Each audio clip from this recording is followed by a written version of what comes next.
C'est lorsqu'il était étudiant à l'université de Montpellier, dans les cours de Robert Saint-Jean, qu'il a découvert cette histoire singulière et le rôle joué par le métropolitanisme of arts dans la préservation et la recomposition de ces ensembles sculptés. Il tient d'ailleurs à rendre hommage à Robert Saint-Jean et à son apport essentiel d'études des collections de Saint-Guilhem-le-Désert, aujourd'hui partagées entre la France et New York. Aujourd'hui, le film documentaire de Marc Réel est terminé. Voici une version récente du trailer.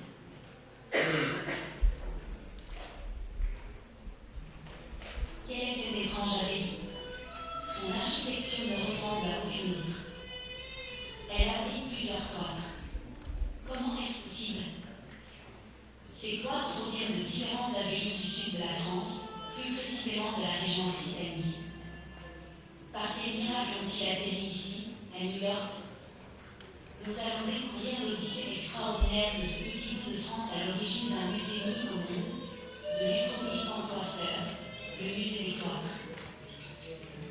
Notre histoire débute à la fin du XIXe siècle, à Paris. Elle est intimement liée au destin d'un homme, un sculpteur américain, éperdument amoureux de la France, Georges Barnard. Pour compléter ses revenus de sculpteur, il a l'idée de collectionner des cloîtres.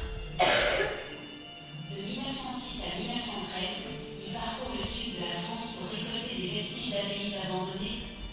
Certaines, comme Saint-Guilhem-le-Désert et Saint-Michel de Cuxas, sont classées au patrimoine mondial de l'UNESCO. J'aimerais rendre ma collection dans sa totalité à Richard Barnard. Je rêve qu'elle trouve sa place dans un grand musée comme le Metropolitan Museum de New York. De retour dans son pays, il parvient à la vendre en 1925 à l'homme le plus riche du monde, John D. Rockefeller Jr. En 1935 débute la construction d'un musée hors du commun destiné à abriter cette collection. Les cloîtres d'Occitanie vont y accomplir leur métamorphose américaine. This is in many ways the heart of the museum, and one of those spaces that really transforms visitors who step into this space and still find a hard time believing that they're standing on the ruins of the mountain.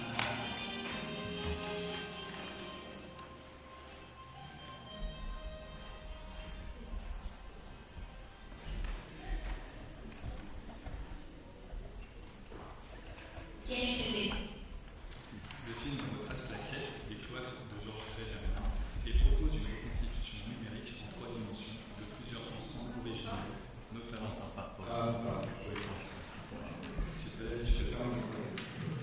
Le film retrace la quête des cloîtres de Georges Crémermin et propose une reconstitution numérique en 3 dimensions de plusieurs ensembles originels, notamment occidentaux, à l'origine du parti de la collection d'art. L'idée a aussi été d'appliquer cette démarche au Bernard Cloister lui-même, en le traitant comme un monument disparu et recouvert à nouveau exposé. En complément du film, une expérience de réalité virtuelle a été conçue, Inside Bernard Cloister, The VR Experience.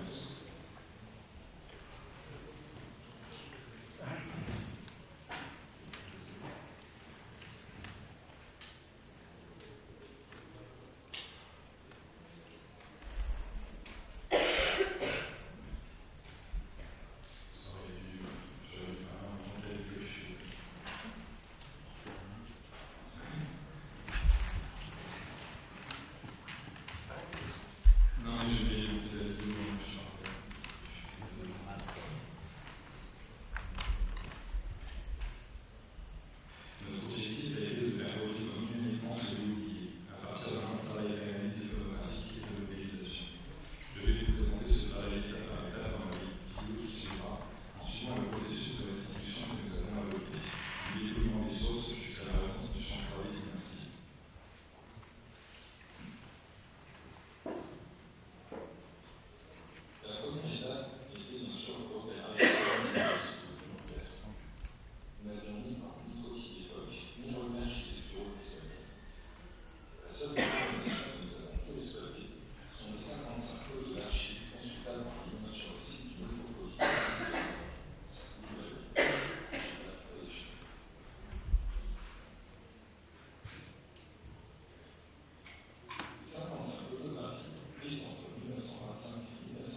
de déduire les dimensions des murs, de la façade, de la hauteur des baies, etc.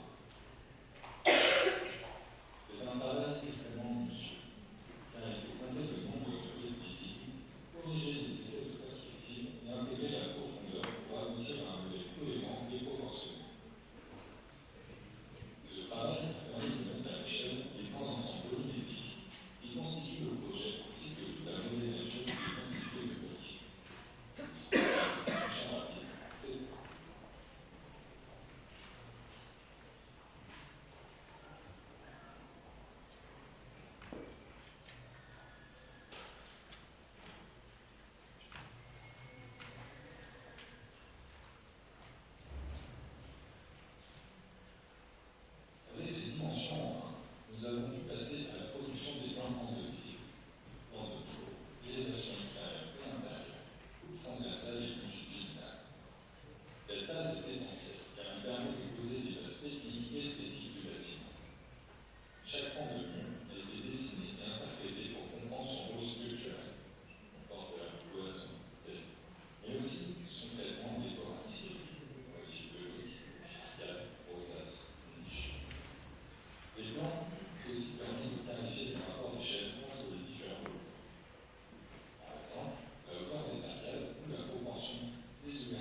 Bonjour, je suis Nicolas Callier, infographiste 3D. Mon travail sur le projet de Coaster a consisté à rassembler les modèles 3D et Quatre que vous utilisez les textures pour le moment, Nicolas Moni et Luc Van Brien, puis créer leurs influences lumineuses sur Unreal Engine 5. Mon rôle a été de renforcer le réalisme, ajouter des saisons à chaque scène, réaliser les séquences 3D du film de Marc Azema et préparer les scènes pour l'expérience immersive VR réalisée par Thierry Blanc, qui a été présenté au Met de New York un juin dernier au symposium qu'a évoqué Paul Villard à l'instant. Alors, petit rappel rapide pour ce qui concerne Unreal Engine 5, c'est un moteur 3D utilisé et créé à la base pour les jeux vidéo qui permet un plus temps réel. Alors, temps réel, ça signifie que chaque modification, déplacement de l'objet, modification de lumière, autre, s'affiche instantanément à l'écran sans calcul de cadre. Voilà. La qualité de rendu depuis la dernière version de Unreal, la 5, en fait un outil qui est de plus en plus utilisé dans le cinéma, la télévision, le documentaire, la publicité, projet culturel, etc. Alors, pour le Bernard Coaster, qui est notre scène de référence en quelque sorte, j'ai travaillé avec Paul Dormont, qui modélise les bâtiments, comme vous l'avez montré. J'ai importé ces scènes dans une nouvelle scène de optimiser les textures, récupérer la scène et créer les séquences 3D du film. Et en fin de production, j'ai aussi conçu la déambulation VR dans ce bâtiment. Alors, je vais essayer de limiter au maximum les références trop techniques ainsi que les acronymes, les anglicismes, et il y en a beaucoup. Mais je vais néanmoins être obligé d'en citer certains, donc j'espère que je vais la trouver là. Pour garantir la fluidité d'affichage, même avec des modèles complexes comme des photométries par exemple, j'ai utilisé une technologie propre à Unreal 5 appelée Nanite. Alors, dans cette vidéo, on voit des couleurs qui représentent des morceaux de modélisation, des clusters, qui bougent et changent de forme au fur et à mesure des mouvements de la caméra. En fait, cette technologie ajuste automatiquement le niveau de détail des objets selon leur distance à la caméra, sans perte de qualité, sans effet de pop-up comme on pouvait en avoir avant. Dans cette vidéo, pour éviter la répétition, j'ai utilisé la technique du vertex painting. On peint directement sur le modèle pour mélanger plusieurs textures, comme ici les bulles propres ou abîmées. Et les textures utilisées sont dites PBR, c'est-à-dire qu'elles sont basées sur la physique. Leur rendu est basé sur la physique. Elles reproduisent fidèlement le comportement de la lumière sur les matériaux, que ce soit la pierre, la roche, le bois, le métal. Et ces matériaux sont utilisés un petit peu partout dans la scène, toujours un souci de l'utilisation. J'ai également utilisé et rajouté des décals qui, comme on l'indique, sont similaires et sont autocollants, donc il n'y a pas de notre modélisation, principalement notre mur et le sol. Ils servent à donner la touche finale de la scène en rajoutant des détails comme des traces de saleté, des coulures, des cratères, etc. À l'extérieur, pour les créer un terrain simple avec une petite grille pour peindre des chemins de garde. Et il a ensuite rajouté de la végétation avec un autre outil dédié. Voilà. L'objectif n'était pas d'avoir un environnement complexe ou extrêmement technique, mais simplement de compléter les dimensions fermant la scène et en bouchant les lignes d'horizon trop visibles pendant la séquence. Alors l'éclairage est crucial, et pour obtenir le rendu le plus convaincant possible, c'est le but de mon travail, j'ai utilisé Lumen. C'est une autre technologie propre à 2005 qui permet d'obtenir une illumination globale en temps réel. C'est-à-dire que cela simule en temps réel les rebonds de lumière sur les surfaces et donc l'éclairage indirect, comme de la réalité. Cette vidéo montre d'ailleurs comment la lumière indirecte éclaire l'extérieur de manière équilibrée. Pour plus de réalisme, j'ai également intégré à des scènes un plugin d'extension qui crée l'atmosphère des nuages géométriques ainsi que le jour de nuit, des effets météo, etc. Le soleil est positionné sur les coordonnées géographiques de la Coaster, avec les valeurs de lumière qui sont basées sur les valeurs réelles de l'intensité du soleil. Sur cette vidéo, on voit les nuages et l'éclairage de la scène qui réagissent dynamiquement au changement de luminosité, au changement de couverture nuageuse. Idem pour le bâtiment, ils sont à l'heure, on voit que les rayons du soleil rebondissent et on voit que le passage du temps jusqu'à arriver dans l'atmosphère de mystérieuse et tombée. J'ai également rajouté du bonheur volumétrique localisé. Donc je peux ajuster des valeurs à la volée pour accentuer au moment des effets. Les volumétriques, et ça lui permet d'interagir avec les sources de lumière, notamment ici la lumière qui vient du soleil. C'est grâce à ce brouillard localisé que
lumière que reçoit la caméra.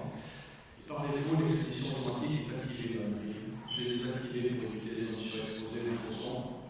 J'ai utilisé à la place des valeurs manuelles, notamment sur les valeurs d'exposition locale, d'ouverture logique de la caméra pour un rendu équilibré. Valeurs que je peux également intégrer selon les séquences. Pour les 4 autres quadres, j'ai appliqué les mêmes techniques que je viens d'évoquer, mais avec une particularité supplémentaire. Chaque quadre s'est effectué une saison, et certains effets tournent en conséquence. Si on voit le fond gommage, c'est le printemps, les particules, le papillon, l'oiseau. Trisoraïsme, c'est l'été, un soleil haut, une lumière chaude. Saint-Guilhem de désert, assez l'automne, de la feuille blanche, de la pluie. Et enfin, on va terminer avec Saint-Michel-de-Bouchard, où ça va être l'hiver, la neige et l'hiver plus froid. Dans chaque scène, j'ai rajouté des animations discrètes secondaires, des oiseaux, du fond, de la poussière, etc. Pour donner la vie et aider à suggérer ces choses. Je vais laisser terminer comme ça, je dis. Voilà. Alors, les séquences 3D proprement dans le film ont été créées en passant et en animant des mouvements de caméra dans les scènes et en choisissant des mouvements précis pour attraper la lumière. Tout est géré par le séquenceur de nuit, c'est un outil similaire au logiciel de montage si on veut, dans lequel on place des clés de position, de valeur de la caméra et de tous les autres objets que l'on souhaite utiliser. Dans certaines séquences, les mouvements de caméra étaient imposés, le film par le cerveau de transition, et j'ai eu carte blanche pour le reste. Et au total, pour les 5 scènes, les 5 quadres, et en comptant les variations, j'ai créé 143 séquences, plus de 56 minutes de rendu 3D en 4K qualité. Alors, le développement de l'expérience VR est arrivé en fin de production, et avec les délais de réalisation, nous avons opté avec Didier et Marc pour une déambulation contemplative avec Bernard Streisler, d'un peu plus de 10 minutes, entrecoupée de scènes de flashback avec des flashbacks, des propulsions sur plus d'un temps dans les autres quadres. Le tout à 360 degrés, en stéréoscopie. Alors, une image stéréoscopique, elle est composée de 2 images identiques, pas tout à fait identiques, qui sont légèrement différentes, une pour chaque œil, et c'est ça qui crée l'illusion de relief et de profondeur. Ça indique donc 2 fois plus de travail pour le moteur de rendu pour afficher l'image. J'ai donc dû adapter le rendu de chaque scène 3D, ça passe notamment par la réduction et la résolution des textures pour alléger la mémoire, mais ça passe aussi et surtout par la désactivation de lui-même, trop gourmand pour un rendu 360 stéréoscopique. Je dis basculer dans le mode qu'on appelle STRIS, c'est l'ancien mode de rendu. Alors, ce mode-là est moins détaillé, ne propose pas d'éclairage global en temps réel pour lui-même. Il est souvent beaucoup plus léger en ressources, ce qui nous permet de faire un rendu 360 ou 360 degrés stéréoscopique. On voit cette vidéo d'ailleurs la différence de rendu entre les deux. J'ai placé ensuite des sphères de capture. Alors, les probes, ce sont des sphères placées à intervalles réguliers, possédant chacune leur zone d'influence et qui servent à capturer et simuler les effets environnementaux, des reflets. Et ici, elles nous servent surtout à mieux intégrer les objets dans l'environnement, en créant une ambiance visuelle le plus cohérente. On voit l'effet de la rentrée dans cette vidéo. Sans aide d'éclairage, par défaut, du mode Screen Space est trop bleuté, trop convaincant, les objets semblent flotter. Et j'ai réalisé toutes ces optimisations des 5 scènes que j'ai préparées à l'extrêmation ici. Alors, le déplacement de la caméra avec les virtuels doit éviter tout mouvement brusque pour limiter au maximum toute sensation de malaise, la cinétose, c'est Michael François. Et notre trajet, notre parcours de déambulation avec le Bernard Streisler a été créé de cette façon, sans mouvement brusque. Il est ponctué d'arrêts, devant des points d'intérêt, des éléments d'autres quadres. Et à chaque arrêt, une séquence flashback, un souvenir passé, plonge le spectateur au potentiel dans le quadre correspondant au point d'intérêt. Ces séquences durent 30 secondes avant de revenir au Bernard Streisler pour reprendre la régulation.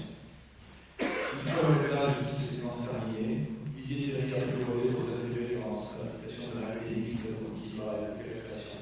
Je lui passe la parole tout de suite.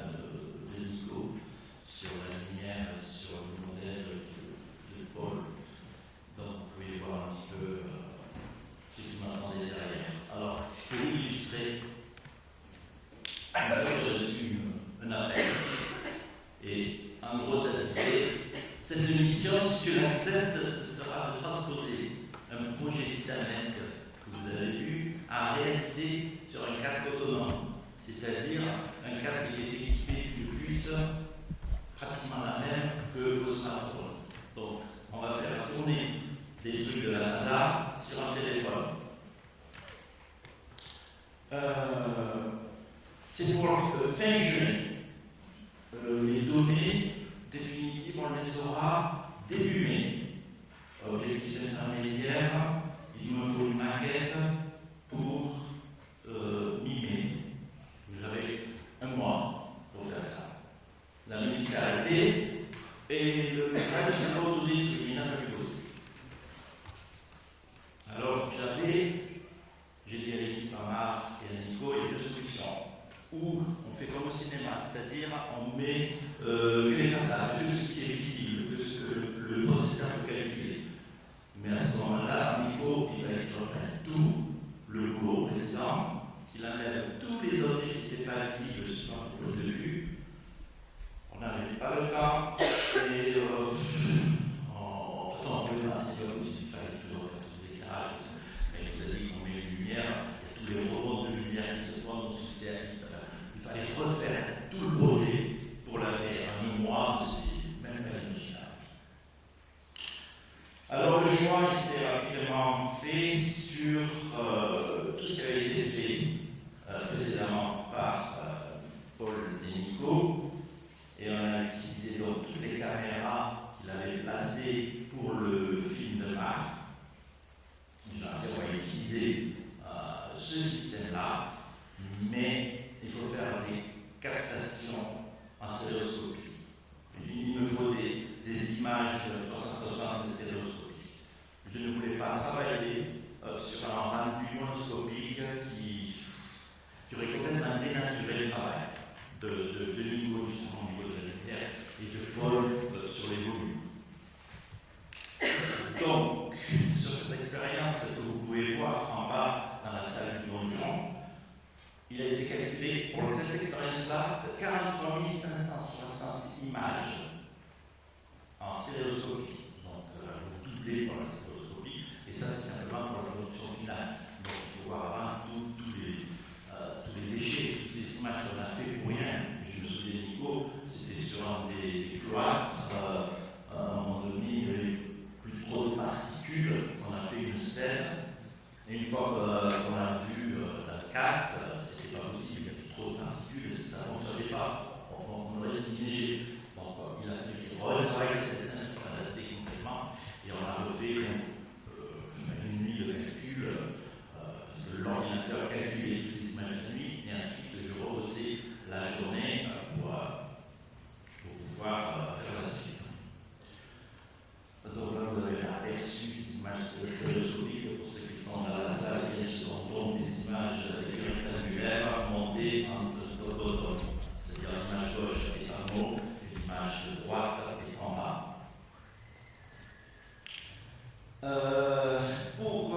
Ensuite, pour éviter la cinétose, un des moyens en réalité virtuelle, c'est d'être toujours un référentiel proche. C'est-à-dire si je vous mets dans un environnement qui bouge alors que votre corps ne bouge pas, il y a une dissonance qui se fait au niveau de l'oreille interne et ça peut rendre beaucoup de gens malades, énormément. Donc le moyen, c'est de mettre un référentiel assez proche. Et Marc n'était pas fan de ce système, il voulait le minimum possible. Donc j'ai fait des tests, plusieurs itérations pour arriver à quelque chose de vraiment minime, c'est-à-dire c'est simplement une passerelle, et au départ il y avait 3 anneaux, et au final on n'a qu'un seul anneau qui bouge, en fait, au départ il bougeait trop vite, c'était même pas bon. Et puis il y a un écran, et il faut quand même un écran que de temps en temps, car la personne se bouge dans cet environnement, il faut qu'il revienne dans un environnement proche, et donc c'est pour ça que j'ai mis cet écran-là. Et comme on avait cet écran qui était dans le cheminement de l'expérience, on allait vers des points remarquables que vous avez vus, qui ont été modélisés. Alors, il y avait des pièces qui n'étaient pas modélisées, qui étaient plats. Oui, par exemple, une des illustrations que j'affiche sur l'écran,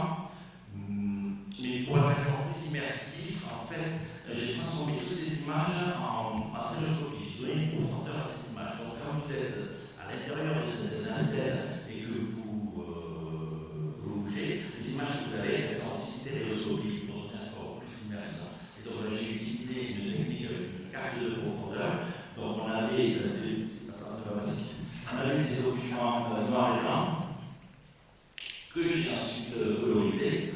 Et ensuite, à partir de ça, j'ai fait une carte de profondeur.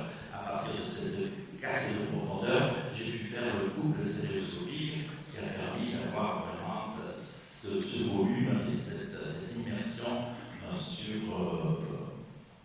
les KCBR. Si vous avez ici les KCBR, on est sur 2 yeux, donc 2 images. C'est un des meilleurs outils, un des meilleurs stéréoscopes qui puisse y avoir.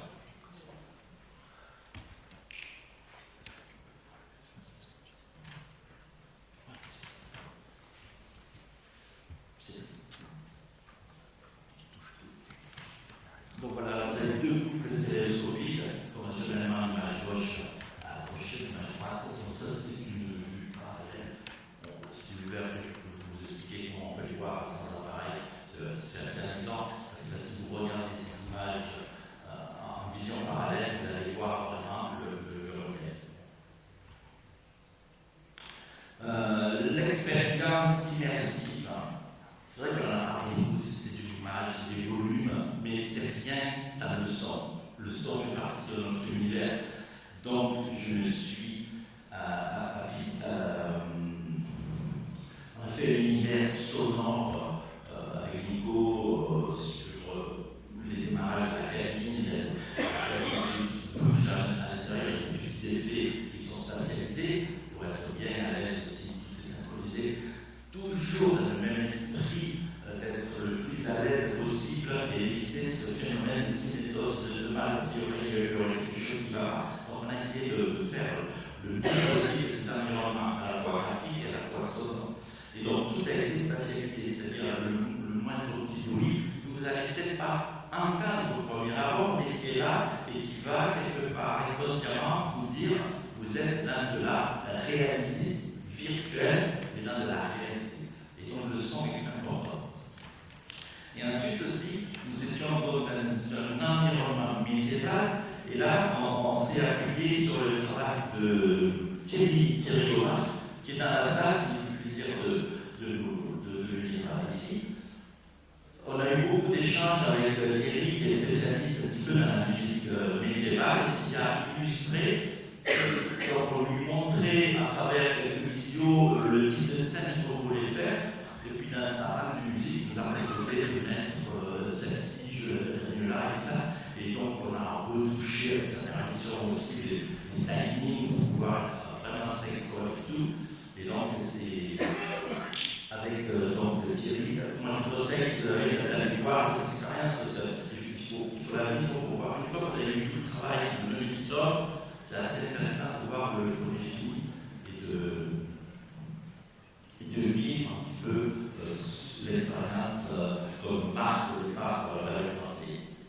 Voilà, j'ai fini pour ma partie.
Quand est-ce que l'expérience VR est disponible? Où est-ce qu'on peut l'avoir? À part ici, au donjon du palais pendant les rades. Et puis, comment est-ce qu'on tient compte dans ce type d'expérience VR des retours d'expérience, si j'ose dire? Est-ce qu'on fait parfois, sur la base de certains retours, des ajustements, ou est-ce que les scénarios et l'expérience initiale sont validés par le public? C'était un one-shot pour mettre au plan pour juin pour le musée métropolitain de New York. On a fait d'autres itérations, c'était un one-shot, donc elle est visible là-bas, voilà New York, au musée. Exceptionnellement, elle a été, on a mis une version ici, c'est pour ça qu'elle est en anglais, on l'a pas traduit en français. Ça marque pas la rage. C'est lui qui a eu le retour, c'est lui qui était à New York pour présenter directement l'expérience là, le retour. Techniquement, on n'a pas eu de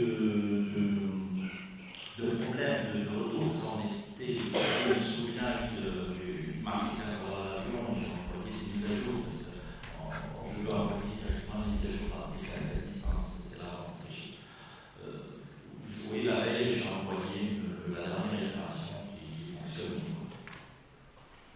Est-ce qu'on a des questions pour nos intervenants? Est-ce que la journée avançant,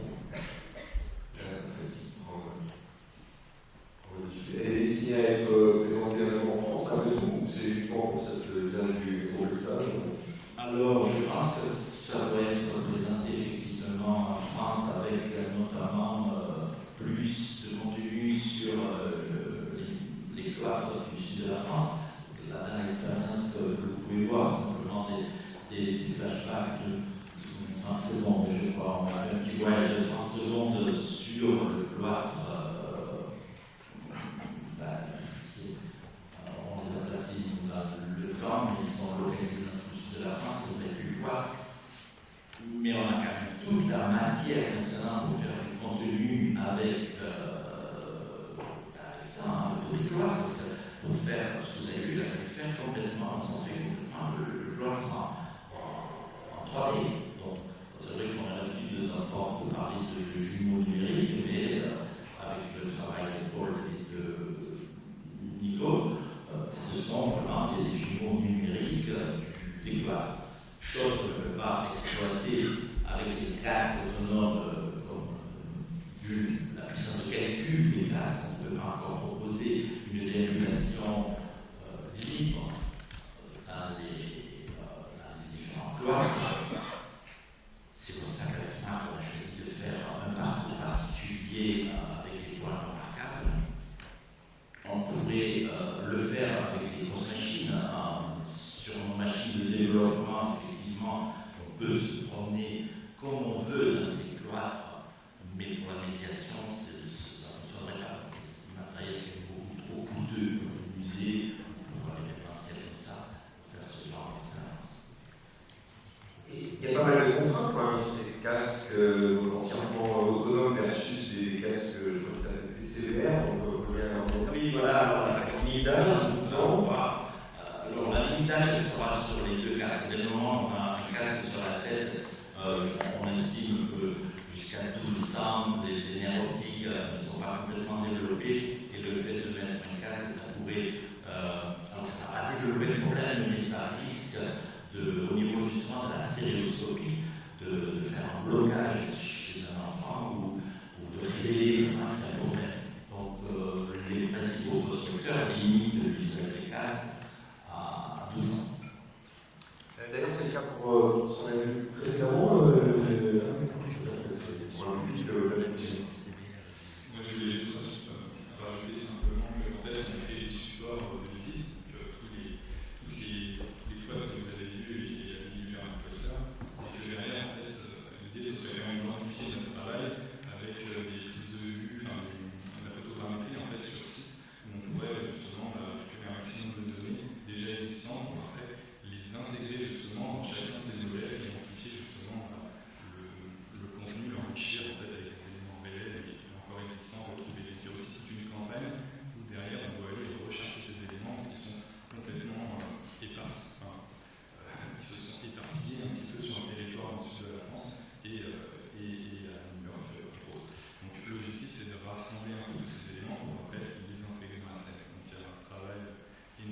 recherche et plutôt innovatif.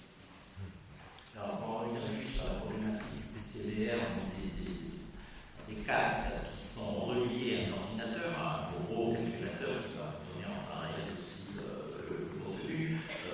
Je pense que maintenant, ces solutions-là sont réservées aux experts, aux archéologues, aux scientifiques, pour garder des traces, pour avoir vraiment les jumeaux numériques où ils peuvent se reporter, pour avoir des mesures, comme Paul l'a fait sur les briques par exemple, mais que dans la médiation, on a besoin. Donc, c'est vrai que tout ce travail qu'ils font, moi, pour le mettre sur les casques, je le dégrade. Alors, je dégrade au maximum le modèle pour que le maillage soit le plus léger possible et j'essaye d'optimiser les textures. Donc, je ne peux pas travailler avec le PBR, comme je vous ai dit, parce que ces casques, ils ne vont pas le supporter. Et donc, on fait un travail avec Nico sur la lumière pour rendre les choses le plus réalistes possible et le plus léger. Donc, on va dire que le casque mobile sera pour la médiation plutôt, et le casque PCVR, c'est plutôt pour les laboratoires et pour la recherche. Est-ce qu'on a une question pour notre trio notamment?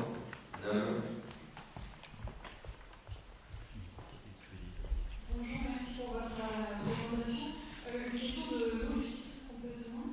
Est-ce qu'il y a une grosse différence de travail de fond pour de la réalité virtuelle comme vous l'avez présenté ou de la projection immersive?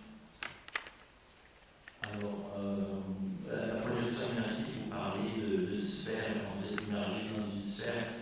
Sphère ou dans une salle, Ouais. Alors, la plupart du temps, quand vous êtes dans une sphère ou dans une salle, vous allez avoir simplement un grand écran, vous êtes complètement immergé dans la scène, mais avec une image génoscopique. Sinon, il faut équiper toutes les personnes avec des lunettes à avoir le stéréo. Mais alors, si on se retrouve dans ce qu'on appelle un système de cave, comme ça, une cave avec des images stéréoscopiques, on va avoir le même effet de cinétose. Parce qu'on est complètement immergé et au lieu d'avoir simplement un casque, on a tout notre champ de vision qui est pris aussi en mode stéréoscopique. Donc là, la difficulté, elle est de. Déjà, le coût du câble, du cable, c'est plusieurs projecteurs, c'est de synchroniser stéréoscopie. Les gens peuvent galérer un par un, sinon, si on y va à deux, on va occulter un petit peu on va projeter des ombres sur les écrans et ça ne va pas fonctionner comme il faut. Mais sinon, le travail pour nous, je veux dire, le travail de faire eux, ils font tout le boulot, ils font tout le contenu, ils me le donnent. Moi, si je dois le mettre sur une cave, ça va être beaucoup plus facile que le travail qu'on a fait, parce que déjà, il n'y a pas à gérer les parallaxes, la stéréoscopie. Et ensuite, en fait, ça va être plutôt proche du rendu pour un documentaire. Donc, pour le documentaire, vous pouvez voir de là, où là, on fait un rendu avec un champ de vision choisi par le réalisateur, alors que si on le met dans une sphérique, c'est vous qui allez chercher ce que vous voulez voir, mais le rendu sera même le même.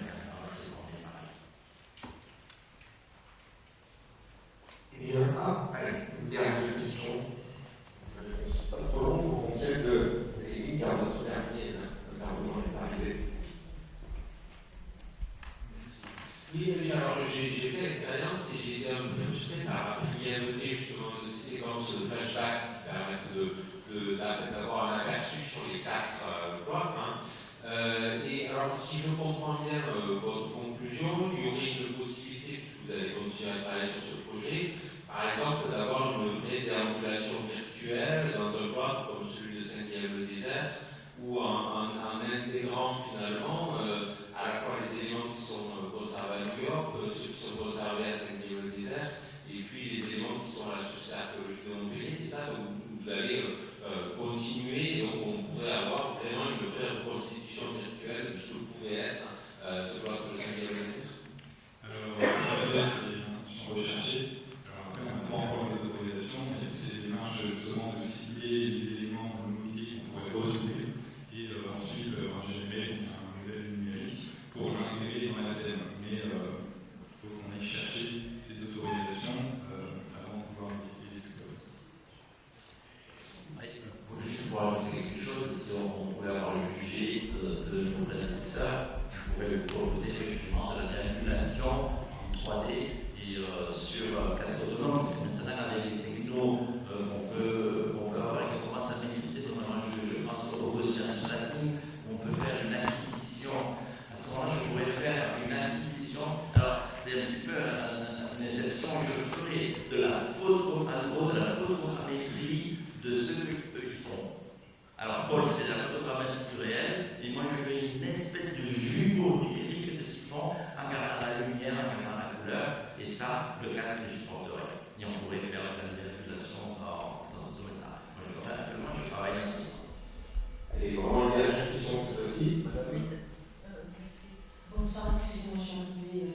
été à la fin du parcours, mais monsieur qui s'exprimait juste avant, j'ai eu la chance donc de faire les 3 parcours en réalité virtuelle. C'est vraiment exceptionnel. Et se pose la question, qu'on n'est pas tellement finalement dans ce festival, la question du financement. Comment avez-vous, sauf si c'est une question d'amour, quels ont été les financements justement pour ces 3 pour ces 3 expériences magnifiques? Voilà, merci. Alors, moi, j'avais en fin de course ces différentes images. C'est Marc qui a fait le réalisateur. Nous sommes les techos, les techniciens derrière qui réagissent. C'est un package qui a été fait, qui a proposé à le film, l'expérience. Mais comme l'expérience a été sympa, il y a un énorme potentiel. Donc je pense que la marque est en recherche de financement, justement pour pouvoir aller plus loin. Mais je ne sais pas, si c'est une avance en fait. On est sur un projet un peu d'extinction, on va dire, et l'objectif c'est d'aller chercher des partenaires.